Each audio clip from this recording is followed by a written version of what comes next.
Greetings and welcome to this edition of At Ease, the military podcast of Thomas Nelson Community College.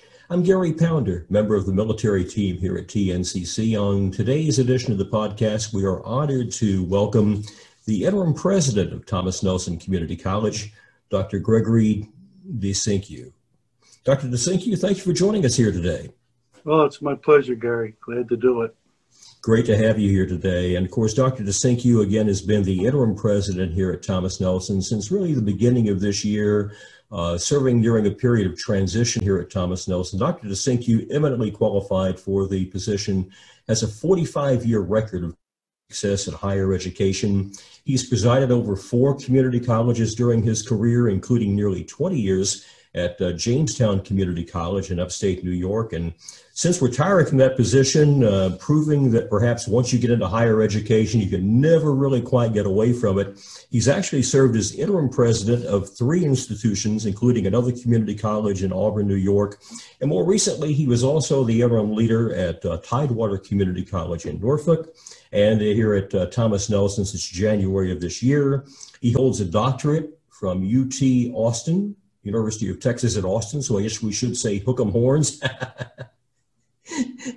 And he also has a master's from New York University and a bachelor's from Montclair State. And again, welcome to Dr. DeCinque.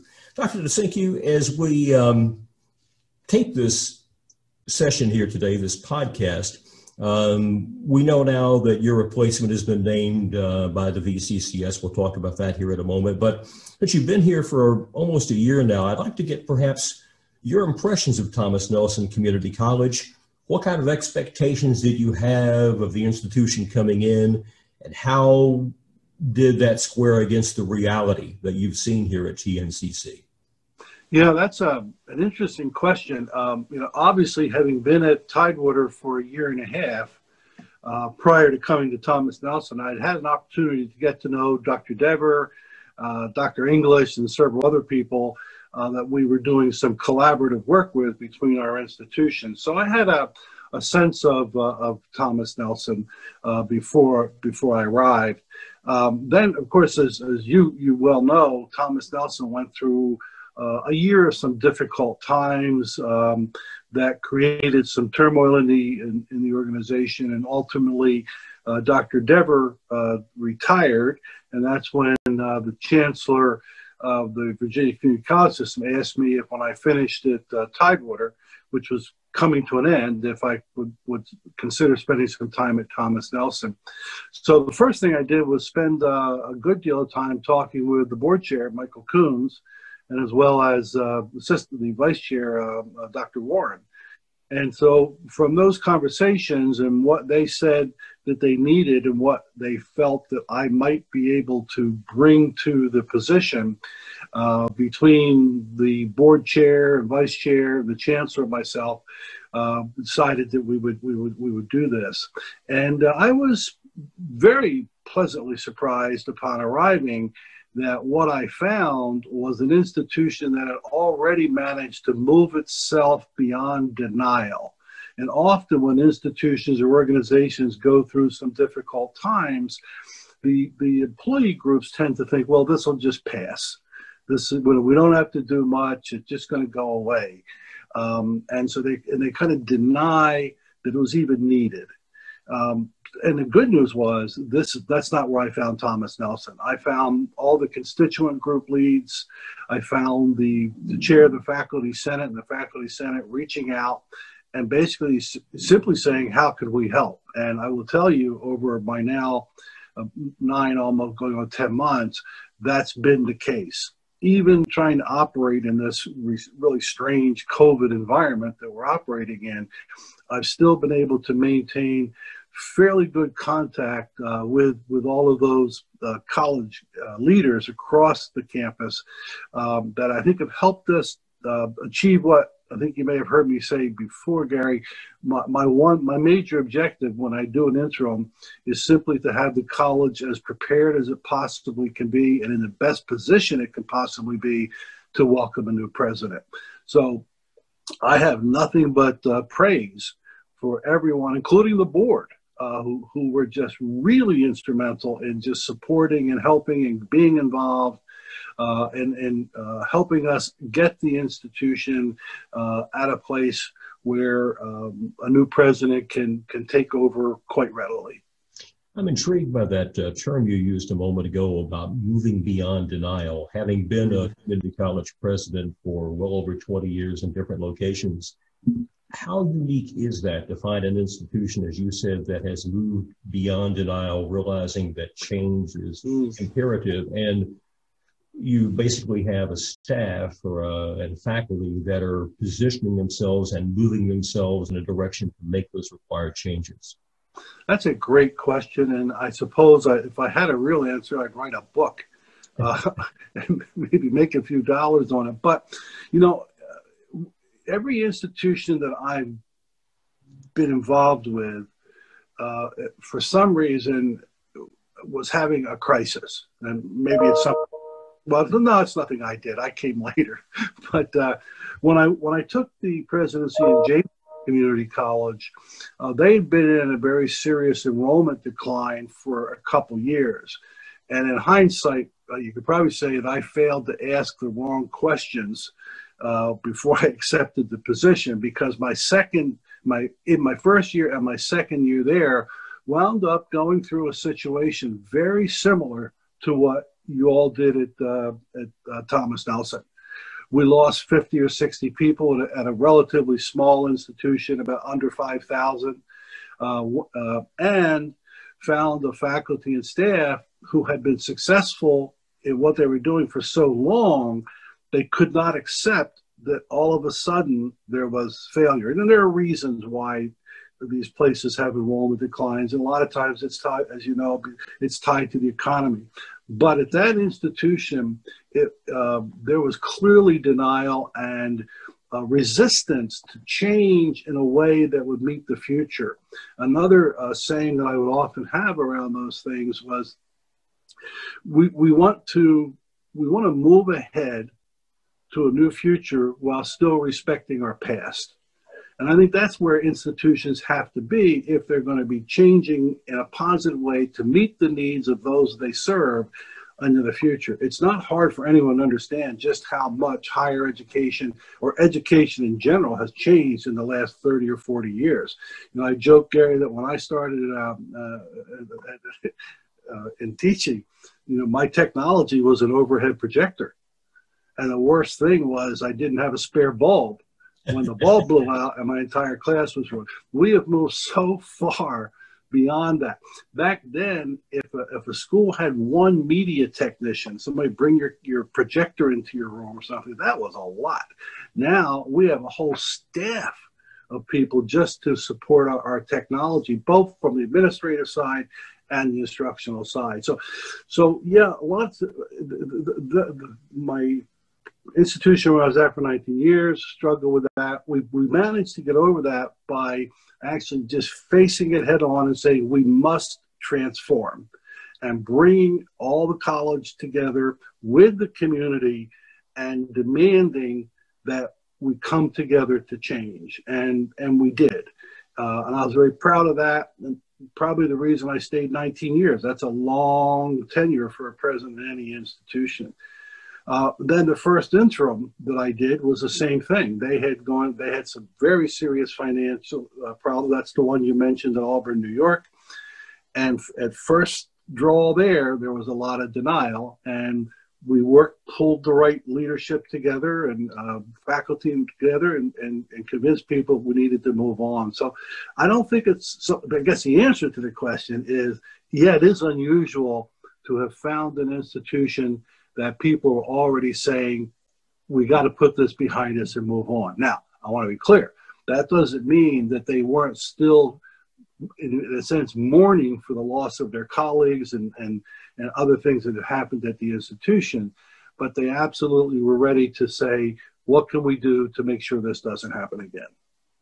With that in mind, and factoring in the tremendous changes that we're seeing in higher education society as a whole right now, what do you see on the road ahead for Thomas Nelson over, say, the next 5 or 10 years?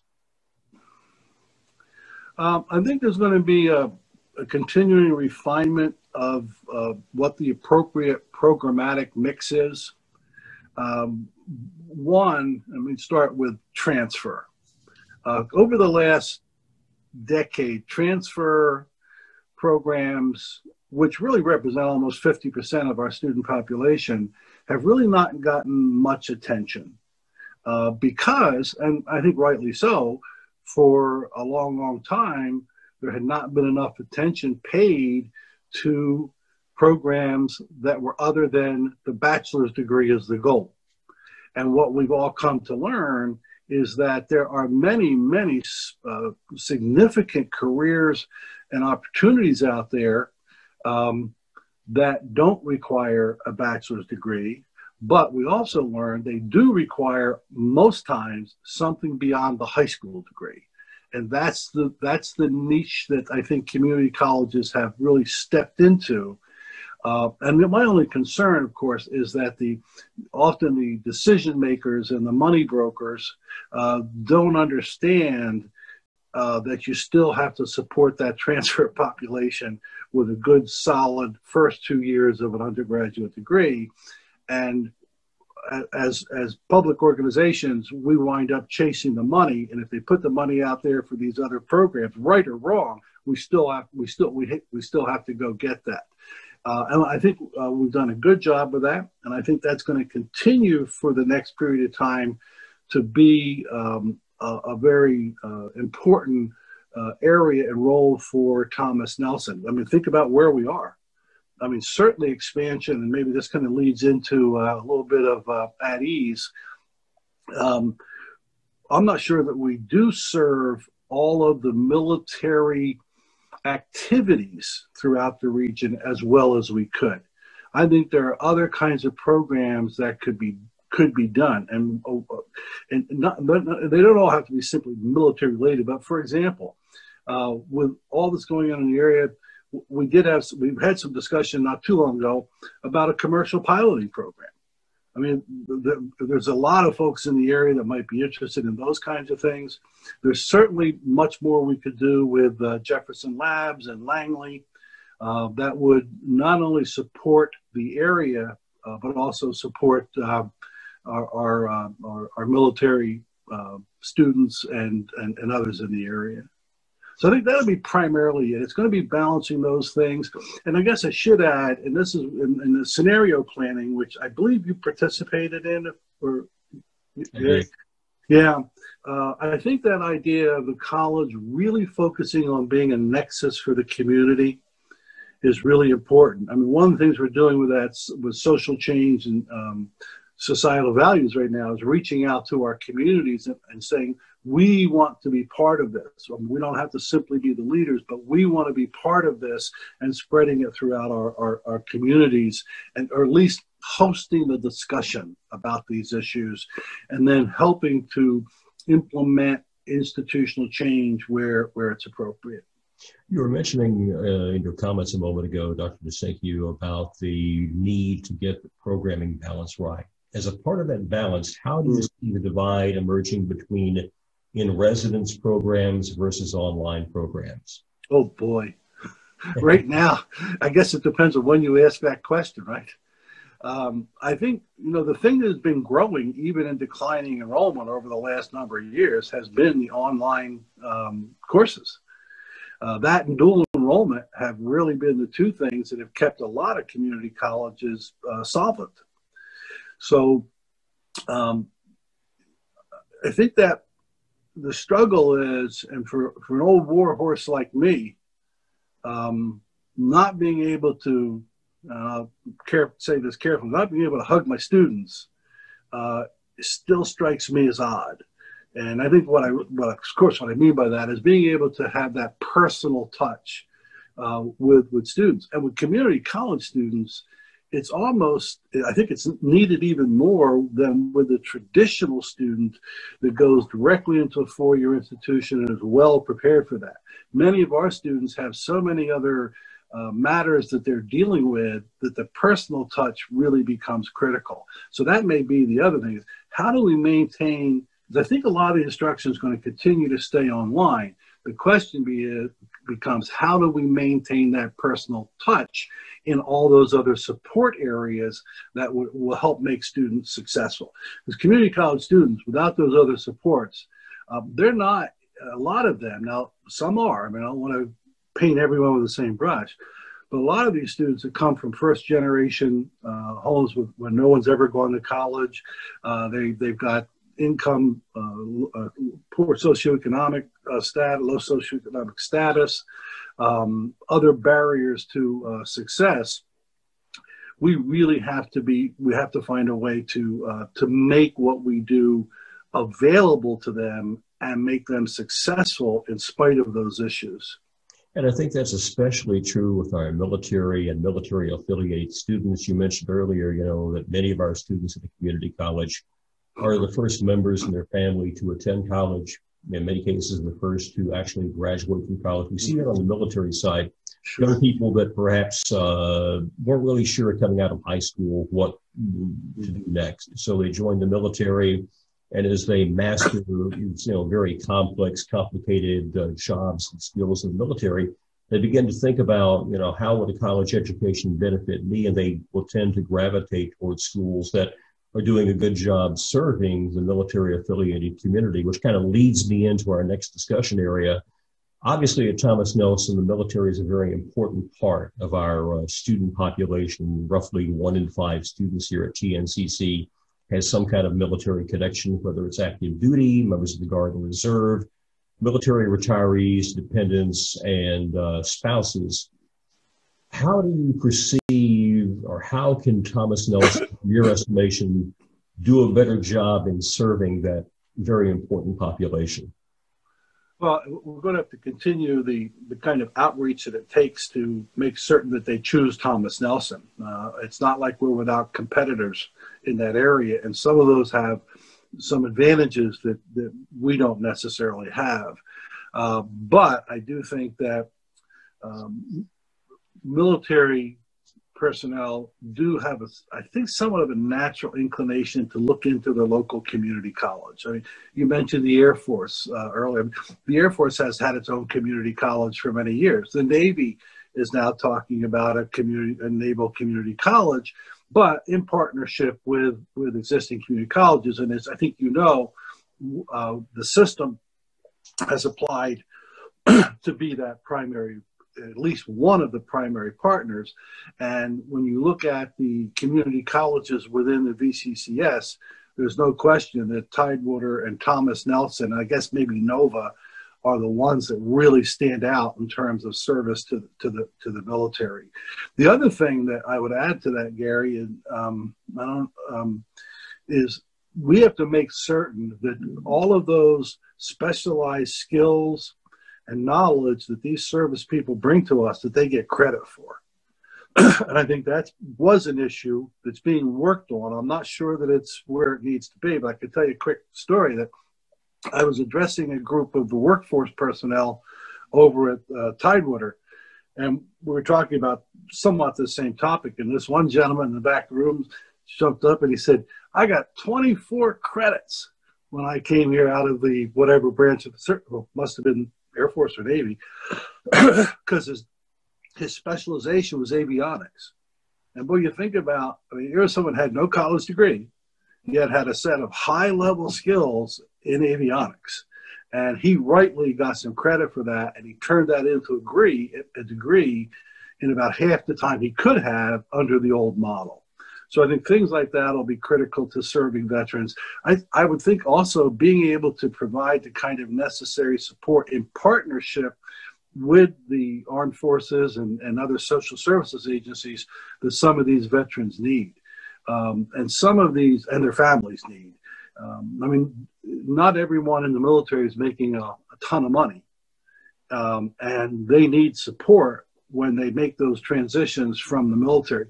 I think also the working with the armed services and I think each branch has some kind of a transition program that sometimes you can be taking courses and such while you're still on the Navy's time. In fact, just reminded me, it's been so long I forget everything I've done. I taught at Fort Monmouth.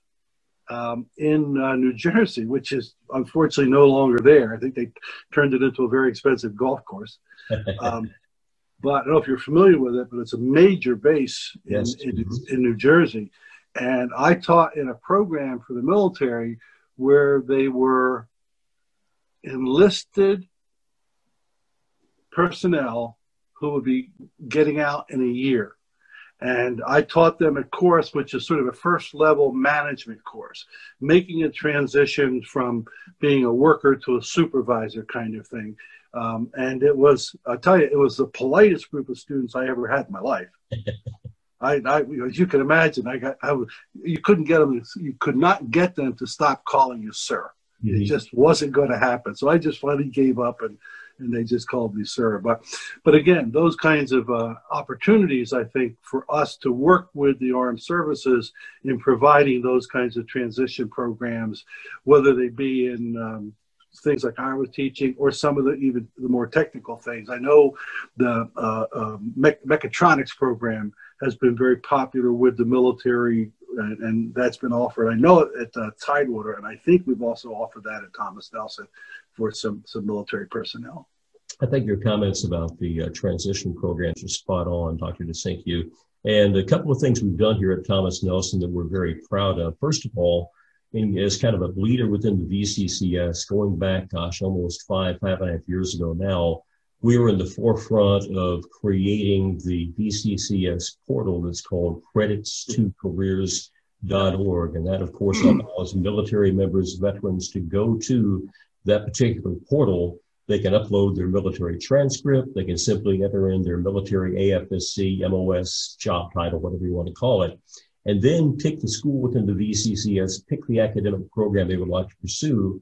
And just with a few mouse clicks, the system, the portal will tell that military member or vet how many credits, if any, they can potentially receive toward that particular degree. It's a tremendous planning tool. And again, I'm very proud that Thomas Nelson was one of the wonderful, I was aware of that program, and it's very important one. It's actually the first portal of its type for a community college system anywhere in America. And again, I think it speaks very, very well about the leadership of the VCCS, the member institutions, the folks, here at the program level, that we're trying to do more. And as you point out, there's much more work to be done. We need to reevaluate certain military career fields. We need to do more work with the Air Force. In building credits to careers, we sort of put the Air Force on the back burner because, as you pointed out, the Air Force already has its own community college. Most airmen will get their degree through CCAF versus a private school like TNCC. But that's one thing we've done. And on the transition training front, as you were discussing a moment ago, we, in partnership with the Thomas Nelson Foundation, with Newport News Shipbuilding, and with Virginia Career Works, we established a welding training program that's aimed at military members who are taking part in what's called the Career Skills Program in the Army, Skill Bridge in the Navy and Air Force.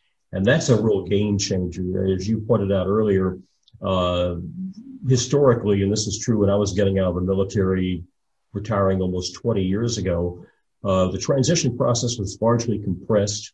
You got, a few briefings, a few sessions, how to build a resume, things like that.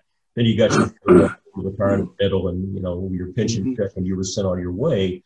They really, though, didn't have a lot of programs in place to help people acquire or freshen up skills or acquire additional skills. What we're doing with the welding program is military members who are eligible for Skill Bridge or CSP during their last 6 months on active duty. The military gives them up to 16 weeks to take part in a credentialing, certification, apprenticeship, on-the-job training program.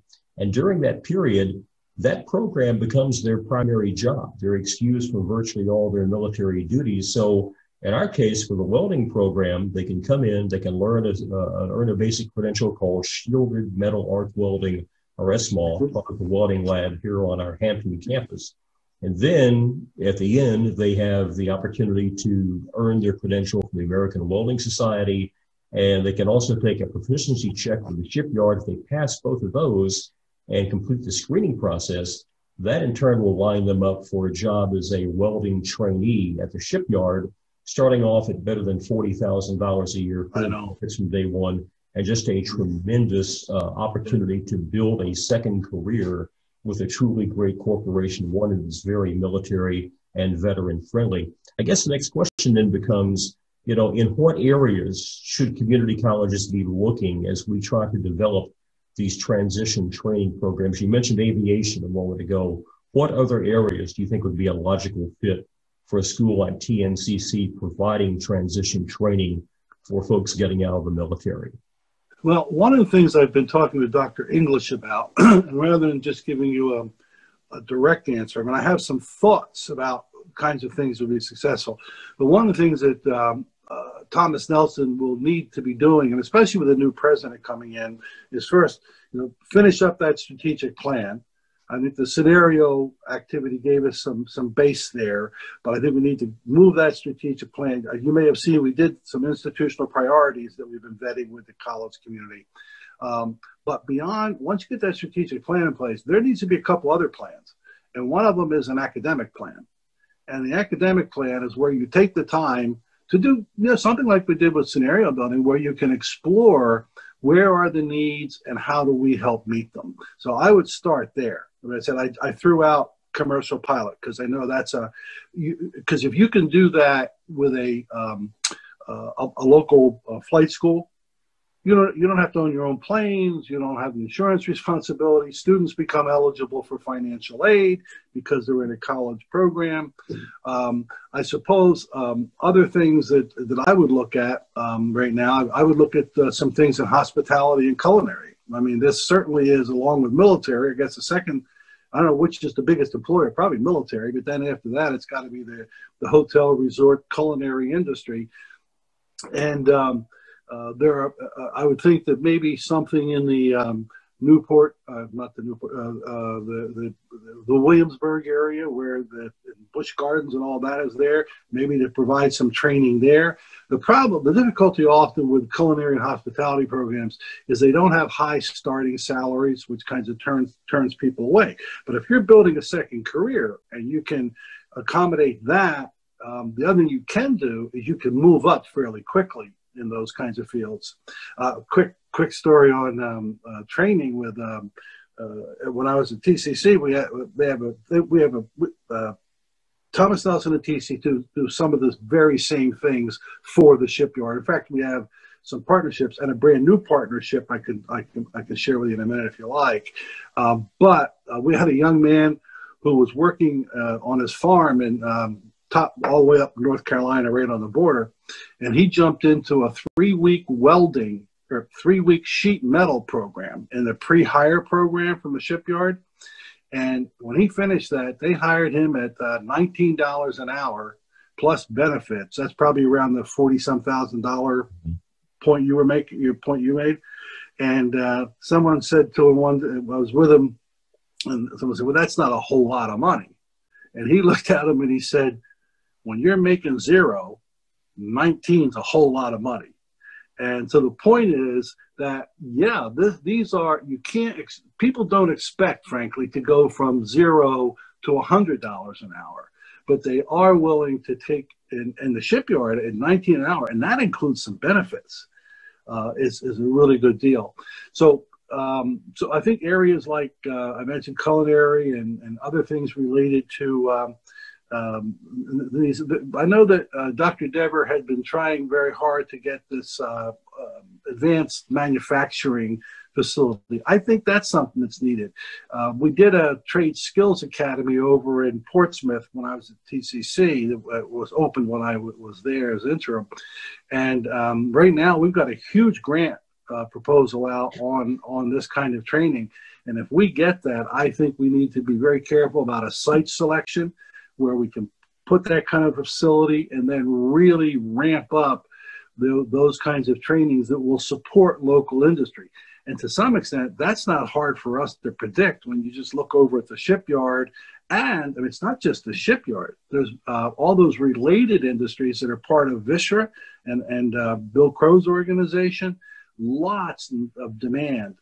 So that's why it's a shame that this year, because of COVID and the state budget, the G3 didn't get funded. because that's the kind of program that does start really providing the additional support for students that want to enter those kinds of programs.